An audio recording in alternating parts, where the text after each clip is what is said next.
Hoy hablamos en gran cantidad de noticias de los medios de comunicación de masas de un cambio climático en el planeta Tierra.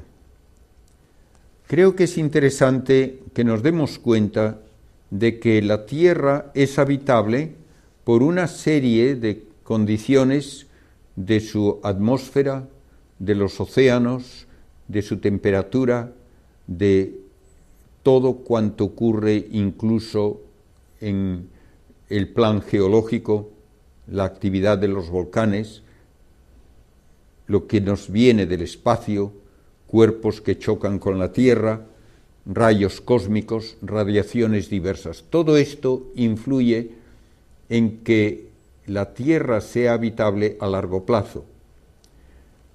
Naturalmente, hablamos a largo plazo con respecto a la vida humana, porque a muy largo plazo los factores, sobre todo de tipo astronómico, nos llevan a decir que la Tierra no fue habitable al principio y tampoco lo será en un futuro muy lejano. Básicamente, el Sol, como estrella, está agotando su combustible y llegará un momento en que tendrá una transformación que le convertirá en lo que llamamos una gigante roja, y en esa situación el Sol producirá tanta luz y calor y aumentará de tamaño tanto que volatilizará probablemente a los planetas Mercurio y Venus, causará que se evaporen los océanos y que se pierda la atmósfera terrestre, y la Tierra, en esas condiciones, se convertirá en un astro estéril, como lo es la Luna. Pero bien, eso primero no nos concierne, porque serán millones de años antes de que ocurra, y segundo, no lo podemos evitar, no podemos hacer nada. Lo que sí podemos pensar que puede ocurrir a corto plazo, que la actividad humana influya en la habitabilidad del planeta, y desde luego puede haber también, como ha habido en el pasado dentro de la historia humana, cambios climáticos por diversas razones. Todo esto nos obliga a pensar si estamos ahora realmente siendo testigos de un cambio climático importante, y segundo, ¿a qué se debe ese cambio climático? Y tercero, ¿qué medidas podemos nosotros tomar para que sus efectos sean más llevaderos? La Tierra, a lo largo de miles de millones de años, ha tenido cambio climático muy drástico en diversas ocasiones. Primeramente, la Tierra original no tenía atmósfera. Su temperatura era, por lo tanto, en la parte donde el Sol brillaba, probablemente de varios cientos de grados sobre cero, y en la parte no iluminada por el Sol, tal vez de 200 grados bajo cero. La primera atmósfera terrestre que arropó al planeta se debió sobre todo a erupciones volcánicas, que producen gran cantidad de anhídrido carbónico, y el anhídrido carbónico, en lo que llamamos el efecto de invernadero, atrapa el calor del Sol y produce una temperatura más uniforme en todo el planeta, porque esa especie de colcha de aire caliente afecta a todo el planeta, no solo donde está brillando el Sol.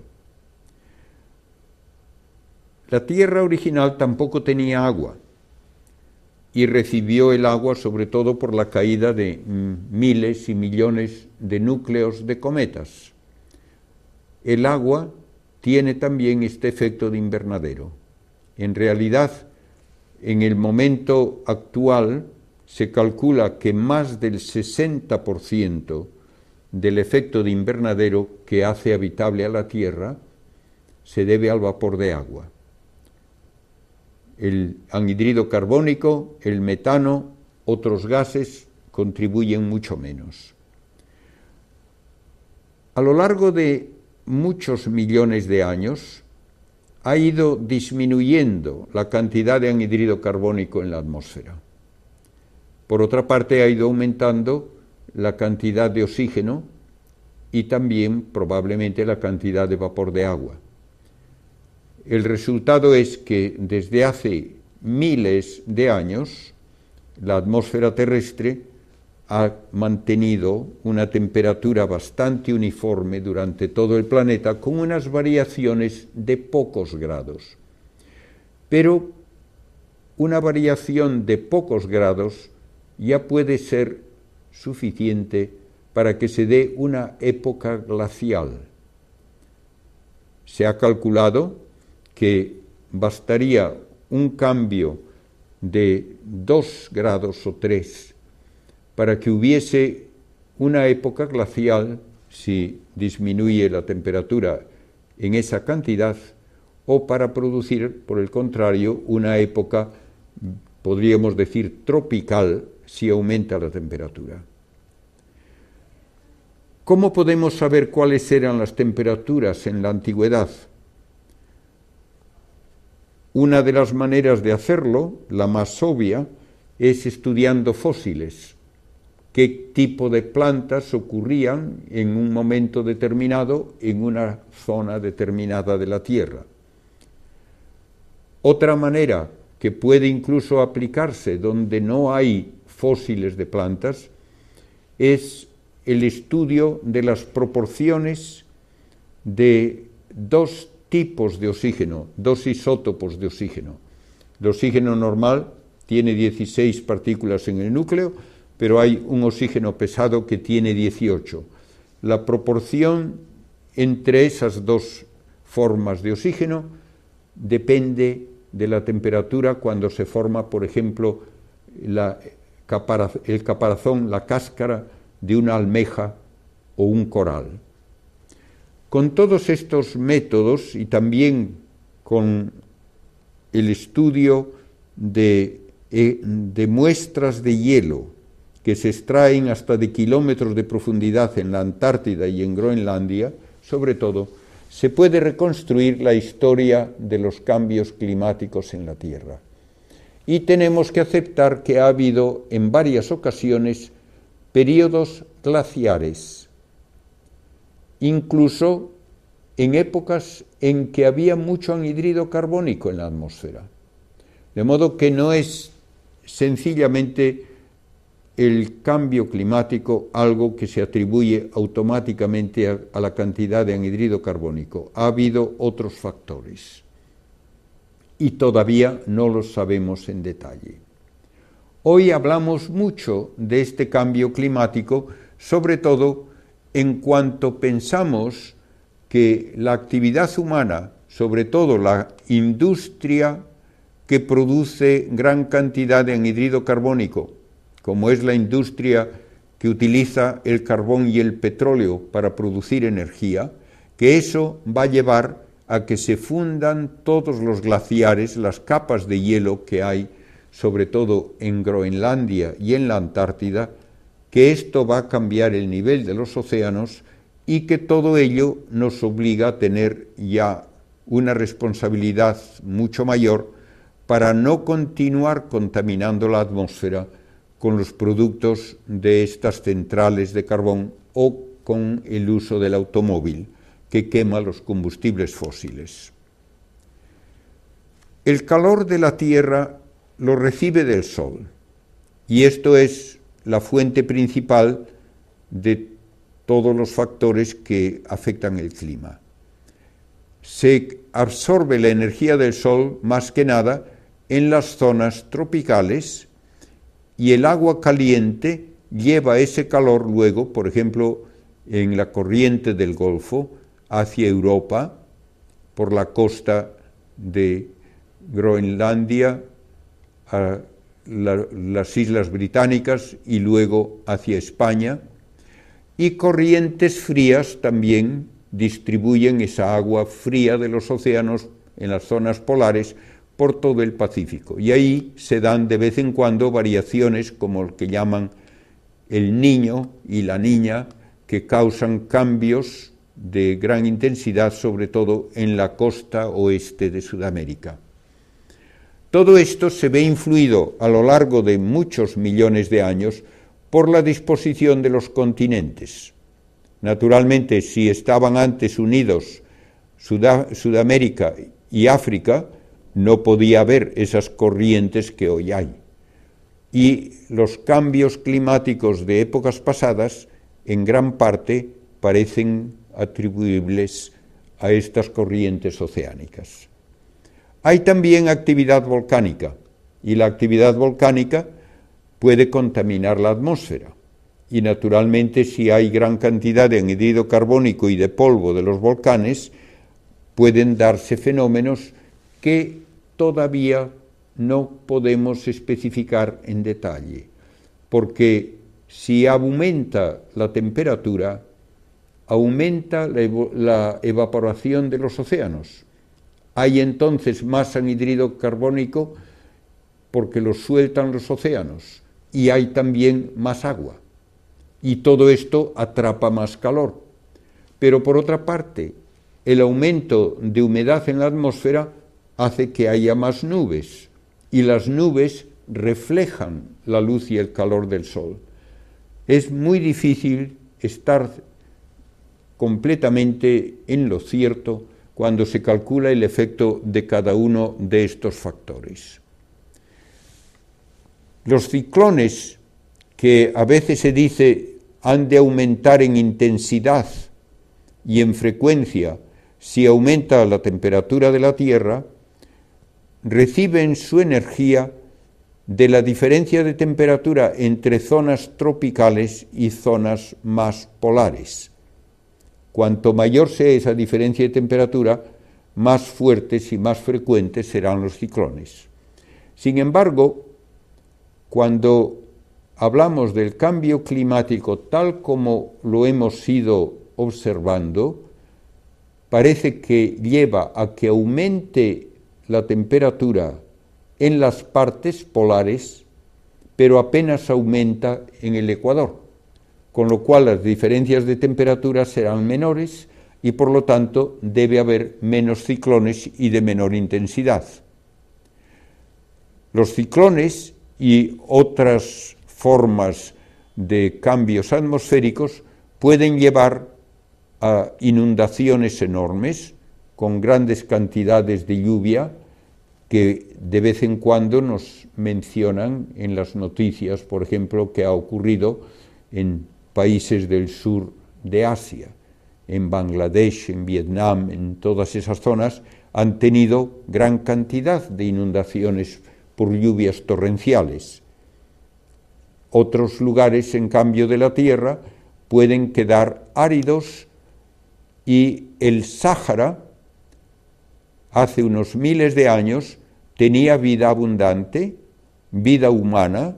Hay pinturas rupestres de gente, incluso bañándose, hay pinturas rupestres de hipopótamos y de gacelas y de jirafas.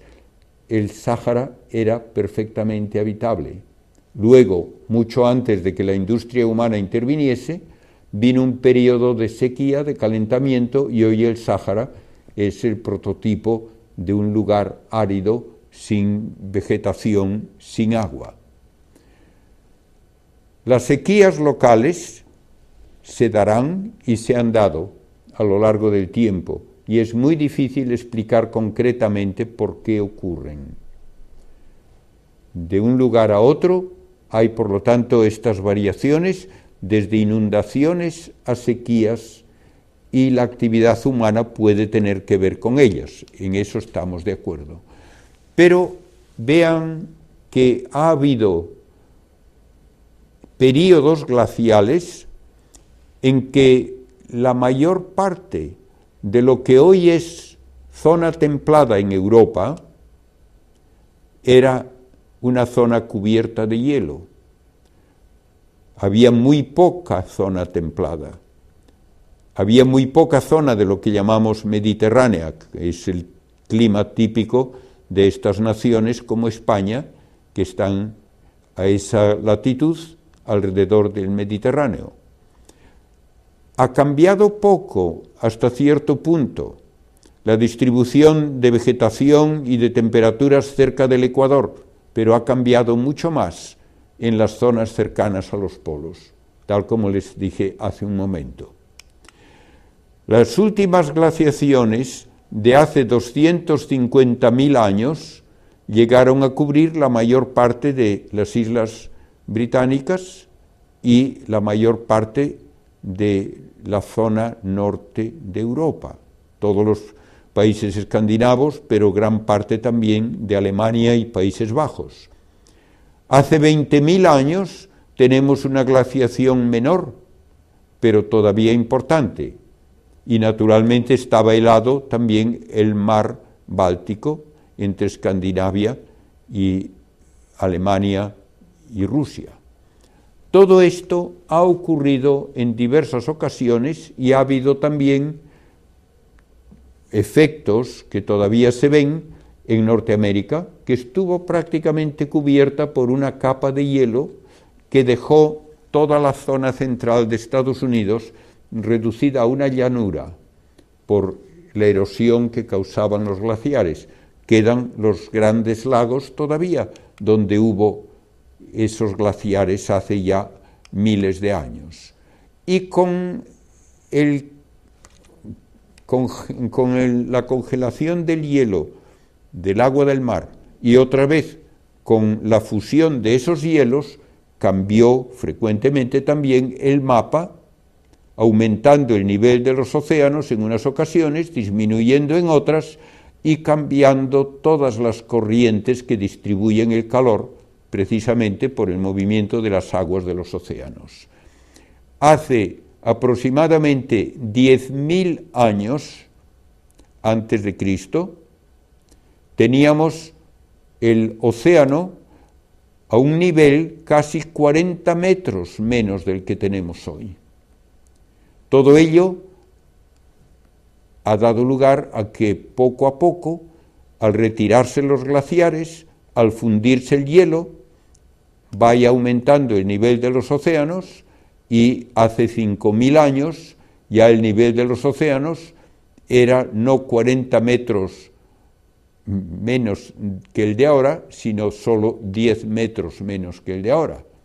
Desde la era cristiana apenas ha cambiado el nivel del océano. Ahora mismo hay cifras muy divergentes, pero se habla de que el océano está aumentando de nivel unas décimas de milímetro por año. Otros llegan a decir varios milímetros por año. No estoy cierto de cuál es la cifra más correcta. Pero todo esto ha ocurrido en el pasado, sí, y seguirá ocurriendo en el futuro también. Los grandes lagos de Norteamérica son los restos de esa capa de hielo que había reducido prácticamente la mayor parte del continente a una planicie. Y hay un modo de establecer una relación entre la periodicidad de las manchas en el Sol y la temperatura terrestre.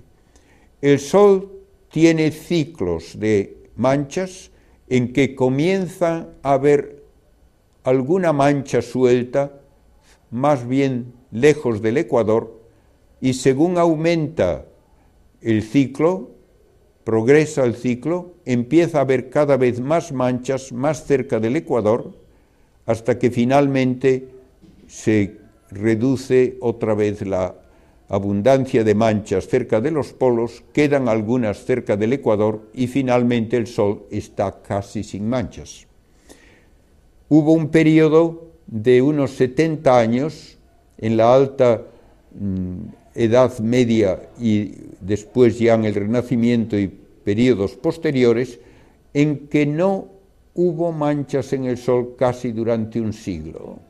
Y eso coincidió con un periodo de enfriamiento notable que le llaman la mini edad glacial, que afectó a Europa y a Norteamérica. este año el Sol apenas ha tenido manchas.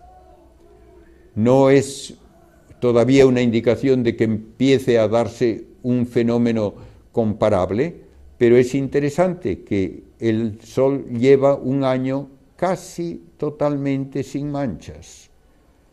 Está empezando un nuevo ciclo y no sabemos aún qué intensidad tendrá, pero hay una relación llamativa entre la duración del ciclo solar y la temperatura de la atmósfera.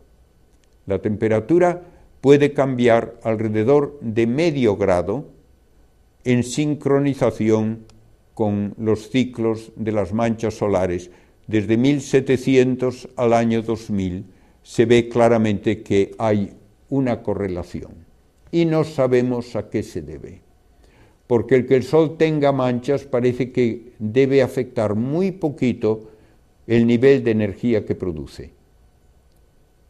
Hay algunas hipótesis de que estas manchas controlan también el número de rayos cósmicos que llegan a la Tierra, porque afectan el magnetismo terrestre, y el número de rayos cósmicos influye en que se formen nubes con mayor o menor abundancia. Estamos hablando, pues, de causas extraterrestres que nosotros no podemos controlar y que a lo largo de muchos años parece han tenido un influjo sobre la atmósfera y sobre el clima de la Tierra. Actualmente hablamos de cómo aumenta el calor que atrapa el anhidrido carbónico en términos de la abundancia de anhidrido carbónico, y podemos reconstruir la historia de ese fenómeno desde hace unos 150.000 años. Fíjense que hay una cosa un poco llamativa. El cambio en la temperatura atmosférica alcanza un pico un poco antes de que alcance el pico el anhidrido carbónico. Y esto ocurre varias veces. Parece que hay un desfase en que primero aumenta la temperatura y luego aumenta el anhidrido carbónico. No al revés. Esto se atribuye a que hay en el océano 500 veces más anhidrido carbónico que en la atmósfera, y cuando se calienta el océano lo suelta.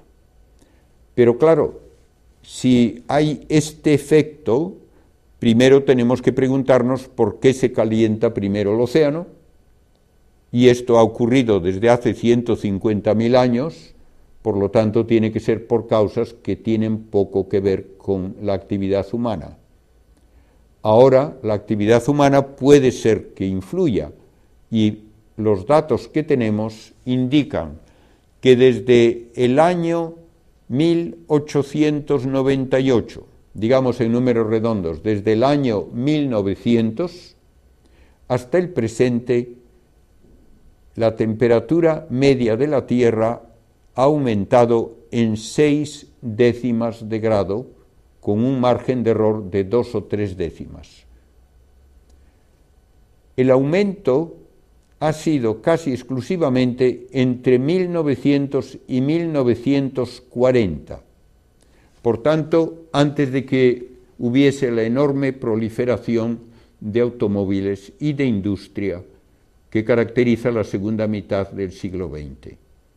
Aumentó la temperatura antes de que aumentase la industria de una manera llamativa entre 1900 y 1940.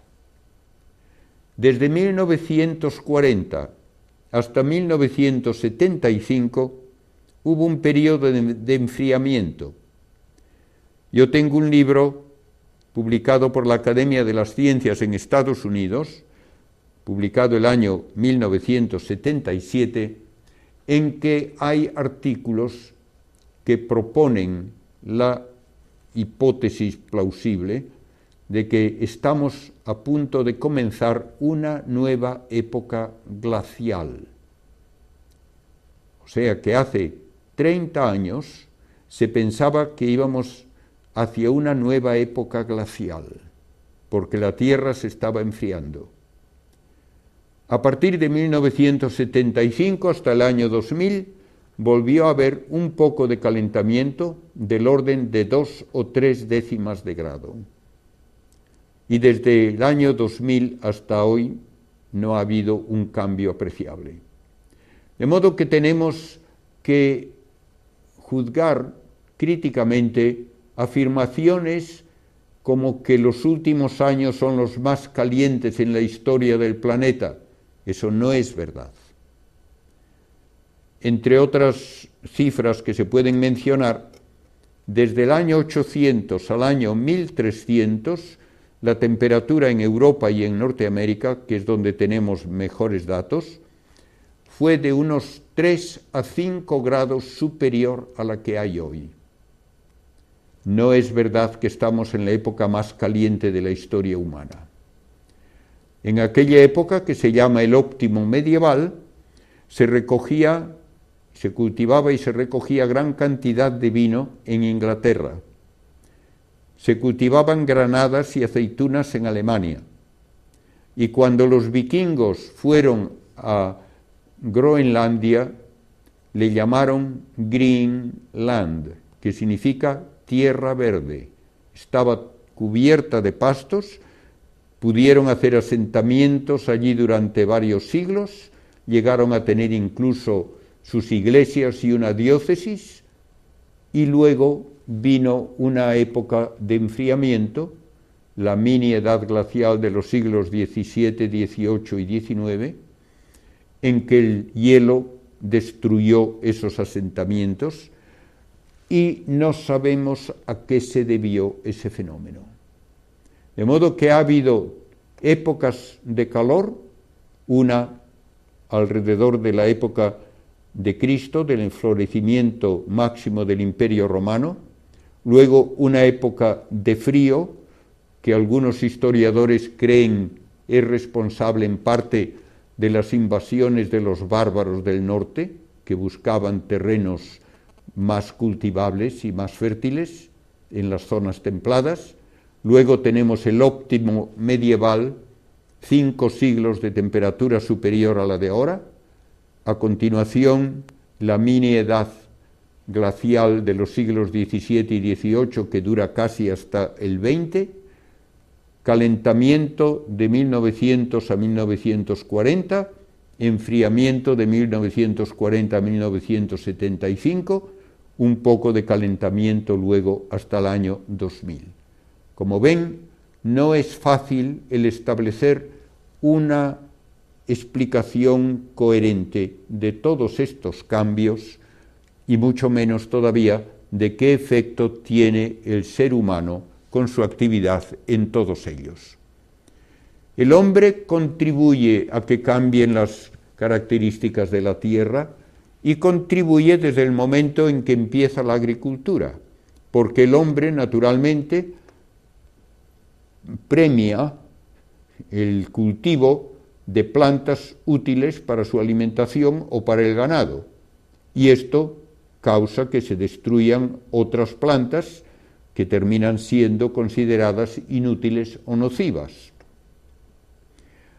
Aun así, en los últimos tiempos, el uso de fertilizantes ha reducido en gran parte la necesidad de mucho terreno cultivable, por lo menos en países desarrollados. En Estados Unidos, por ejemplo, desde 1920 ha ido aumentando la superficie de bosques porque cada vez hace falta menos terreno para producir todos los alimentos que necesita el país.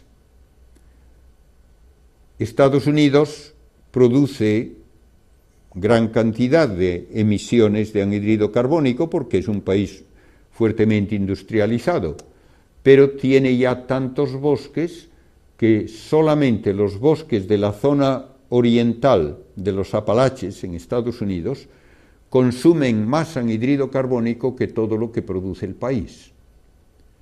Y hoy día resulta un tanto paradójico que el mayor problema para la emisión de anhídrido carbónico se da en países poco desarrollados donde sigue quemándose la madera para tener simplemente un combustible con que cocinar. Naturalmente, esto debería cambiar con el desarrollo económico, con el desarrollo industrial, un desarrollo que debe hacerse y que debe controlarse, no solo para que no se dañe al planeta, pero también para que toda la humanidad tenga lo suficiente de alimentos y de todos los recursos de cuidados médicos, de educación, etc. A veces se habla de que la Tierra tiene ya demasiados habitantes para sus recursos. Esto es muy discutible. He tenido la oportunidad de asistir a un congreso en Filadelfia hace 3 años, donde en la misma sesión del congreso 2 estudios científicos diferían totalmente en lo que decían acerca de la posibilidad de alimentar a la población mundial. En uno de los trabajos se afirmaba que la Tierra no puede sostener a largo plazo el número de gente que ahora hay. Somos más de 6.000 millones y que como máximo la Tierra debería tener unos 4.000 millones. En cambio, el trabajo siguiente, calculando las reservas de agua potable, las posibilidades de producción de alimentos, las posibilidades de producción de energía, llegaba a la conclusión de que la Tierra puede sostener por lo menos 20 veces más habitantes que los que hoy tiene. Yo no soy quien para juzgar el valor de cada una de esas presentaciones, pero quiero simplemente afirmar que no hay una unanimidad en ese caso, ni mucho menos. El hombre también influye naturalmente en las condiciones de la Tierra, utilizando extensiones de terreno para su habitación, para ciudades. Ya desde antiguo la ciudad de Roma era una ciudad extensa. Hoy podemos hablar de la enorme megalópolis que es Nueva York y sus alrededores, y todo esto influye por lo menos en el clima local. Y naturalmente, si hay suficiente terreno como en una ciudad que absorbe gran cantidad de calor del sol y que no produce oxígeno ni consume anhídrido carbónico por las plantas, sino que lo produce también, todo esto puede tener un efecto a largo plazo. Más en detalle, ha habido ya maneras de explotar el entorno que han sido muy poco responsables y que han llevado, por ejemplo, a que se secase el mar de Aral en Siberia. Por otra parte, se hacen de vez en cuando pantanos, como el de Asuán en Egipto, que sí hacen más habitable, por lo menos, ese entorno, y que recogiendo agua contribuyen a que otras zonas sean fértiles. El problema final que se encuentra siempre al hablar de cambios climáticos es que hace falta producir energía. Necesitamos energía para el transporte, para la iluminación, para la fabricación de productos necesarios, para producir fertilizantes, para prácticamente todas nuestras ocupaciones que permiten una vida humana digna. La alternativa a producir energía es volver a la edad de piedra, y nadie, lógicamente, quiere eso, ni sería tampoco legítimo el imponer a país alguno el que no pueda desarrollarse. La energía que más utilizamos en su forma más flexible es la energía eléctrica. Aunque haya fuentes de energía solar, en general es necesario tener otra fuente independiente que funcione cuando no hay sol o que funcione simplemente en países donde el sol no es suficientemente intenso durante la mayor parte del año. Esta energía del sol también uno tiene que tener en cuenta que no se produce sin gasto energético previo. La fabricación de las placas solares consume gran cantidad de energía y esas placas solares han de cubrir extensiones grandes de terreno que podrían estar cultivadas. No es una solución totalmente sin problemas. La energía atómica tiene muy mala prensa porque inmediatamente se piensa que eso lleva a bombas atómicas, a bombas nucleares. Sin embargo, debemos ser realistas. En Estados Unidos, una cuarta parte de toda su energía la producen las centrales nucleares y no han tenido ni un solo accidente mortal en más de 50 años. Francia produce casi 3/4 partes de su energía con centrales nucleares. En España se ha renunciado, en parte por presiones terroristas, a la energía nuclear y estamos comprándole en cambio a Francia la energía que necesitamos. Rusia, a pesar de todo lo que han dicho en contra de las centrales nucleares de Occidente, ha tenido también centrales nucleares y sigue teniéndolas, y es el único país donde se ha dado un accidente que causó víctimas humanas. De modo que hay que tener en cuenta que no puede producirse energía de ninguna manera que no tenga algún efecto desagradable. El efecto desagradable puede ser de tipo estético. No me gusta ver los molinos de viento que producen energía en lo alto de los montes. No me gusta ver un pantano porque eso cambia el entorno. No hay manera de producir energía sin que haya algún efecto que uno podría llamar desagradable. Tenemos que pesar los pros y los contras de cada forma de producir energía. Estamos quemando gran cantidad de combustibles fósiles y con razón se dice que contaminan mucho, así es. Incluso se puede decir que aunque no contaminasen, es un despilfarro el utilizar combustibles fósiles que son insustituibles para gran cantidad de la industria actual, prácticamente para la producción de plásticos, de medicamentos, de abonos, hace falta la materia prima que son los combustibles fósiles. De modo que es muy deseable que no se agoten, y para eso hay que encontrar alternativas. Uno debería evitar, por lo tanto, el quemar esos combustibles.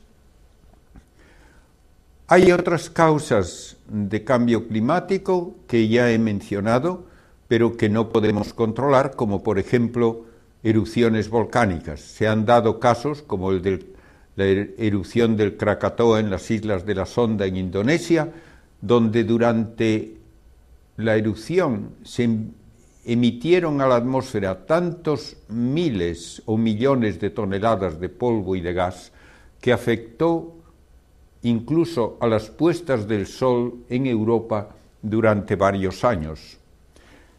El resultado de toda esta actividad, tanto humana como natural, es que va aumentando la cantidad de anhídrido carbónico en la atmósfera y ha aumentado en unas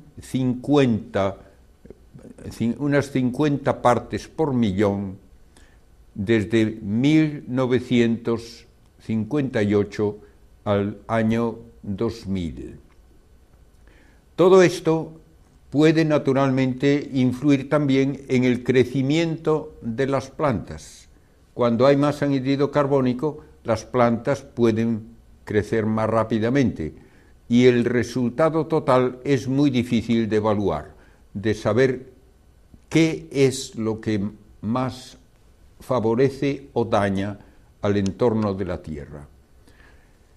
Se ha hecho una extrapolación que bastantes autores discuten a partir del calentamiento que desde 1850 al año 2000 es una fracción de grado, para decir que con este ritmo va a continuar a darnos varios grados más para el año 2050. Creo realmente que lo que tenemos aquí de un cambio de una fracción de grado hasta el presente no justifica la extrapolación a varios grados en los próximos 50 años. Uno podría decir que también aquí se podía haber extrapolado que iba a continuar de esa manera y no lo hizo. Por lo tanto, es bastante discutible todo lo que se puede calcular con modelos de ordenador que no tienen una base de datos suficientemente amplia para ser fiables. Mientras tanto, está aumentando la cantidad de anhídrido carbónico en la atmósfera, pero ya no es ahora una cuestión de que un país solo contribuya la mayor parte. Hace 50 años se podía decir que Norteamérica contribuía el 45% del anhídrido carbónico que emitido en la atmósfera. Ahora Norteamérica solo contribuye el 27%. Tenemos países como Rusia, como China, que están contribuyendo cada vez más porque se están industrializando rápidamente, y otros países en vías de desarrollo siguen contribuyendo también, aunque sea solo por quemar madera. De modo que hay una cantidad de factores que tienen que discutirse por su impacto económico, por su impacto en el nivel de vida de las diversas zonas del planeta y por su impacto también en el cambio climático. Todo esto es algo muy difícil de cuantificar en detalle y de predecir en el futuro. Se ha hecho una extrapolación de una temperatura actual con el cambio climático doblando la cantidad de carbono, anhídrido carbónico, o multiplicándola por 4. Estas extrapolaciones, una vez más, son bastante discutidas. Aunque se doblase la cantidad de anhídrido carbónico, hay autores que niegan que vaya a aumentar la temperatura drásticamente, como unos 5 grados, o mucho menos todavía que aumente a 40 grados si aumenta el anhídrido carbónico por un factor de 4. ¿Cuándo ocurriría eso? Se hacen extrapolaciones de nuevo desde el año 2000 al año 2200, dentro de 2 siglos. Realmente yo creo que es muy difícil estar seguro de ese tipo de predicción y de ese tipo de cálculo. Finalmente, podemos decir que vivimos en un planeta donde todas las formas de vida están interconectadas, dependen todas del medio ambiente. El hombre influye no solamente en el calentamiento global, influye en la selección de plantas que proliferan más porque son más útiles, de animales que consideramos más útiles, y todo eso tiene que sopesarse para causar el menor daño posible a todo el entorno. Y debemos recordar que somos administradores de nuestro planeta, no somos dueños despóticos.